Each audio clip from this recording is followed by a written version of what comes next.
build something, you need to build it that's going to last for 50 years. Past year, Pat, we had, I think, 354 events in Liberal Alumni Hall alone. Pat, I'll tell you, when it comes bond time, folks remember that. But when everybody comes together as a group, more importantly as a family, then issues that we face as a family, we can handle as a family, and it's going to get better. Hey everyone, my name is Pat Cohan, and in this THSADA Director's Cut, we're featuring Coach Mike Bass, a veteran athletic director and one of the most respected leaders in Texas high school sports. In this episode, you'll hear how Coach Bass builds facilities, relationships, trust, and communities for long-term success. Whether you're navigating your first bond or leading a growing district, this conversation is packed with insight on strategic communication, mentorship, and the power of professional learning through region meetings. A special thanks goes out to Spectrum by Watchfire, the leader in digital scoreboard and video display solutions that elevate game day experiences and enhance school branding. Lastly, just a heads up, be on the lookout next week for the launch of a new school sports recognition platform called the Texas Cup. Thanks so much for joining us, and we hope you enjoy this episode of the THSADA Director's Cut. How would you describe your journey through high school athletics? For me, it's been a faith-based journey. It's just been such a blessing to have the opportunity to be in a profession I think is the greatest profession of all professions. You know, people will say that all the time, but I truly believe ours is, because I get to mold young people, I get to mentor young people, but more importantly, Pat, they get to be my mentors. I mean, there's young people in my life that have been my mentors that normally we think of somebody being older, being somebody else's mentor, but I've got young people in my life that have been mentors to me. And so it's been such a blessing, you know, and when I say about them being mentors to me, it's young people that live in an apartment of 6 people, 7 people that have one parent. They have to wake the parent up, go to work. They have to get their kids as siblings to school. You know, that's been a mentor. When I come to work one day, I go, is this what I want to do? And they wake you right up. So it's been such a great blessing. One of the things you're known for is the amount of buildings that you've been a part of throughout Texas. You've had the opportunity to steward community dollars towards building better venues and stadiums. What's the total number? Well, just at Alvin ISD alone, we've added 3 high schools, 7 junior highs, 2 junior high rebuilds, a district stadium, a rebuilt district stadium, a competition gym at Alvin High School, and an auditorium at Alvin High School. Yeah, so there's a lot in that regard. What is the key in building projects to make sure everything happens to the plan? Constant communication, you know, and I tell everybody, I think that the most important thing that you can do with any project, whether it's with building a facility, whether it's building a new school, whatever it might be, it's relationships. And the first thing you have to do is get to know your architects and have them come in and say, listen, hey, you're not here working for me, and I'm not working for you. We're a family, because your marks can be left on this for generations. And I think the one thing that people don't realize is that when you build something, you need to build it that's going to last for 50 years. You won't have to come back in 15 years and make an adjustment and change something. And then the other thing that's so important is reaching out to your community and letting them, you know, find out what does the community need? What do they feel like is the best for their students and that they're going to send out every day to our environment, to our facilities, and if it's going to be the most successful thing for them, and find their needs. And the other deal is build up facilities that can be used by our communities. You know, whether it's, you know, get them out there on a tennis courts, get them out there on the track. You know, at Alvin ISD Memorial Stadium, we used to use the track, come out there and walk, but at Freedom Field, we have this Liberal Alumni Event Center at the end where our community can come and use this facility.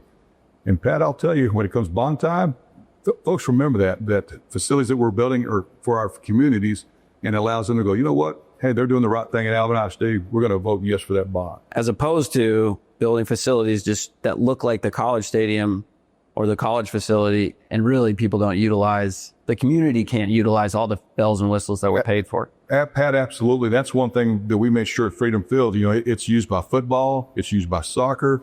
Our band, now we have band competition, regional competitions out there.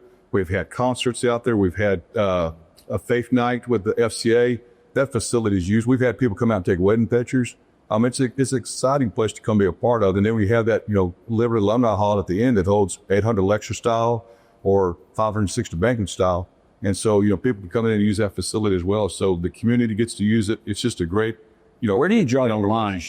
As far as being able to use it? Well, Yeah, because sure. it is a community facility and you want to have that everybody's welcome type feel, but you also have a job and a family and School events come first. And so so we always make sure that in fact, this past year, Pat, we had, I think, 354 events in Liberal Alumni Hall alone. And that's, having multiple events during the day, maybe 2, maybe 3 events during the day. But we always take care of our school district people first, and then our community. And then we have some outside organizations, like we have like the BASF and Dow Chemical. They want to come in and have a centralized place, because that's one thing we did in Alvin ISD, and that was to build a great facility for meeting. Because for top 2% banquet, those kids, we'd have to go rent a facility. But now we can have it there. And so it's the largest meeting venue in Brazoria County. what's the top 2% banquet? So that's for the top 2% academic for each high school campus. And then this past year, we actually had my mind just went blank. It was our Ames Award, Alvin ISD Ames Award for the athletic department. And that was the neatest thing. We kind of copied it, kind of like the ESPYs. Okay. And it was, what a phenomenal event. And we brought in Nate Griffin to come visit with us to come be our MC of the event. And we got to honor our coaches and teachers and principals and community members that have made a difference in Alvin ISD this past year. So going back to creating a relationship with your architect, who do you typically use for these projects, and what do they do exceptionally that makes you say yes whenever you want to go with them?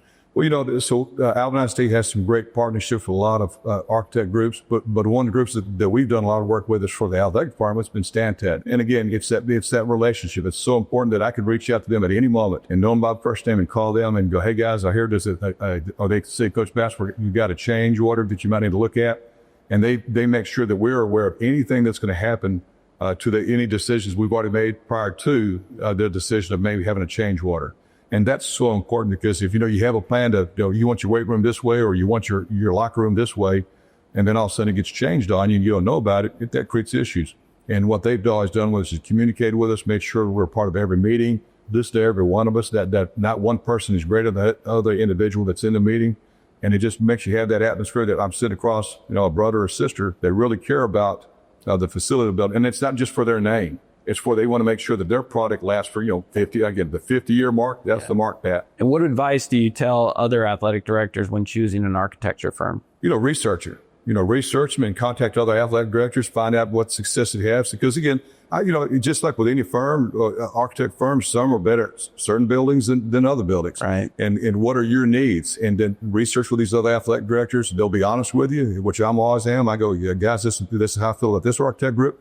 But this is what they do good. This is how I feel about this architect group. This is what they need to work on. And so if we're able to do that amongst ADs, and that makes a great product for everybody, for their students and student athletes to have every day. In the new stadium, Thorne Stadium, not a new stadium, it's a replacement stadium. I was meeting with Dre Thompson, the AD over there, and he said that he heard about Stantec from Mike Bass. What was that conversation like, or when did that conversation occur, and what were some of the interactions that you both had? Dre and his staff, along with the superintendent, came down and took a tour of Freedom Field, and they walked in, they were amazed, and just said, Coach, who did your architect's work? After I said Stantec, and they said, well, tell us about them. And I said, again, they're relationship builders. I said, they're first of all, they're going to put out a great plan. They're going to continue to talk to you throughout the plan, the process. As it's being built, they're going to continue to talk to you. If there's a change that needs to happen, they're going to work with you on making that change. And they're not just going to leave you. They're going to be back. If we had an issue, I could call them today and go, hey, Mark, I need you down here to look at something. Or Mark Jackson is going to be down there in a heartbeat to make sure it's right for the game or for whatever event we have that day. Another thing you're super involved in, very passionate about, is the officials. You're the committee chair for the THSADA, representing ADs as you meet with TASO and that whole organization. Where would you say we're at when it comes to the official shortage? Because during COVID and the end of COVID, it was with massive official shortage. This is what's wrong. Texas put in a way to pay them more so we could recruit more officials. That was about 2 years ago. How is that shuffled out, and where are we at when it comes to the numbers? Pat, it's amazing that we are doing so much better. At one point, depending on who you talk to, at one point we're down 47% right after COVID. I've heard 41%, but now we're down under 30% as far as shortage. And so it's made a great comeback. Mike Fitch of TASO has done a tremendous job. Russ Reeves, Ray Zapeta, Dr. Jamie Harrison, tremendous job on building our 10-year plan to pay officials. from us as an athletic director, what a benefit it is to know that we know that when we have to go to our CFOs and say, listen, we're getting ready to have a pay freeze for officials. So it was a benefit for them to know what they're going to be able to make, and they're going to have a raise every 3 to 4 years. They get a raise. In fact, one of our things that I'm talking about in 2026, everybody needs to be prepared because that's when the next percentage goes up for the officials. And so, but you have a plan in place for that. But what it's done, it's allowed officials know this amount of money I can make. They're going to have a continual raise instead of having to come back to us and say, hey, we haven't had a raise in 2 years or 3 years. And we know that, right now, prices for buying a gallon of milk pretty expensive right now. So if we can give them a plan in place, that makes a huge difference. But I will tell you this, Mike Fish and I, we meet once a month, the first Wednesday of every month, and just discuss the needs that they have and the needs we have. But more importantly, we get to share the great things that are occurring between the THSADA Association and also our Coaches Association. How has the Texas Way Sportsmanship Initiative helped the official shortage and the numbers or the feedback that you receive when meeting with TASO? I think anytime you put a spotlight on something, a concern, that tends to make everybody do things right. There's no doubt about it. It's embarrassing that the great state of Texas, the issues we have with ejections with student athletes, coaches, and fans, it's gone too far. In fact, the first time in the history of Mike Bassman and Alvin ISD, last year we had over 10 ejections in student athletes from all our sports. And we've never been a double-digit person. A school district. So that was embarrassing for me. I said, coaches, I'm the chair of the officials committee, and we had this, but I think the spotlight being on it has been phenomenal. Stephen Mackey, we had him come in every year with our 2-word character development, phenomenal program, phenomenal man, a gift that he shares with everybody. And then to have our association, Texas High School Athletic Director Association, TGCA, THSCA, and TASO come together to put the spotlight on what needs to be done. And the great thing about it, it's not just for one district, it's for the entire great state of Texas. The other great thing is what TASO has done. They've had over 1,100, last first Wednesday of this month, we had over 1,100 officials have already signed up for the TASO Texas Way, and which was remarkable. 1,100? Over 1,100. And some of I believe, don't quote me on this, but I think 400 are multi-sport officials. And so to have them buy in like the school districts are doing, I think at one point, last year I heard we're like at 31.7% school districts across the state of Texas are doing the Texas Way, which is going to continue to grow as we get it out there even that much more. But when everybody comes together as a group, more importantly as a family, then issues that we face as a family, we can handle as a family, and it's going to get better. So we're here at Tomball ISD, but you, Region 5 Chair, are hosting this Region 5 meeting. Is that correct? Yes, sir. What is the value of being involved and helping host these region meetings? And then for somebody that's not at that level yet, just attending these region meetings? Well, the value of hosting the meetings, first of all, be able to show your facility. What a beautiful facility. I've now been up to Tomball, and I will tell you this. I challenged my brother. He drove to Dallas. He got to Dallas quicker than I did getting Tomball from Alvin today. But what a beautiful facility to be able to show everybody. And plus, it helps. Region 5 is a large Region 5 for athletic directors. So we try to space it out to where, you get to travel and maybe not have to travel as far. Last year we went down to Brazosport. So if you lived up here, that's a pretty good drive. But have an opportunity to host meetings and be around just great ADs and learn from them. Because I get up there last month when we were having our meeting and we were talking about coaches in service and how do you do it. I'm up there taking notes, and I'm the one asking the questions. So given an old dog like me that's been in education for 40 years, I'm still learning. Young people, the young ADs, we're encouraged. We're working on our list right now to make sure that every AD in this area gets our agenda each month. We send out some other information because it's such a profitable experience for them to come and sit down with other ADs because they're going to learn. Without a doubt, they're going to learn something that day. Mike, thanks so much. Pat, appreciate all that you do, sir.